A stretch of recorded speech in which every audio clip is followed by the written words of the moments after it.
নমস্কার সবাইকে, আশা করি আপনারা সকলে খুব ভালো আছেন। বৃষ্টির আরও একটি নতুন গল্পে সবাইকে স্বাগতম। অনেক দিন পর আজকে আবার একটা রান্নার ভিডিও নিয়ে আসলাম। আজকের রেসিপিটা একদম হেলথ কনসিয়াস লোকেদের জন্য।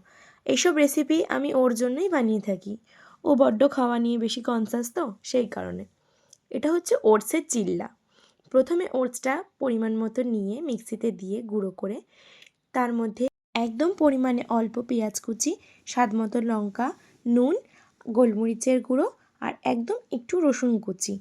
আর আমি টমেটো সসটা স্বাদের জন্য ব্যবহার করেছিলাম, আপনারা চাইলে ব্যবহার করতেও পারেন, নাও করতে পারেন। এরপর জল দিয়ে ভালো করে মিক্স করে ওটা 10 মিনিট রেস্টে রাখবেন। দিয়ে আরেকবার ভালো করে নাড়িয়ে কড়াইতে একটু অয়েল ব্রাশ করে এরকম হাতার সাহায্যে ওটাকে ছড়িয়ে এরম রুটির আকারে গড়ে নিলেই তৈরি ওটসের চিল্লা বা পরোটা। আপনারা যে কোনো বয়সের লোকেরাই এটি খেতে পারবেন।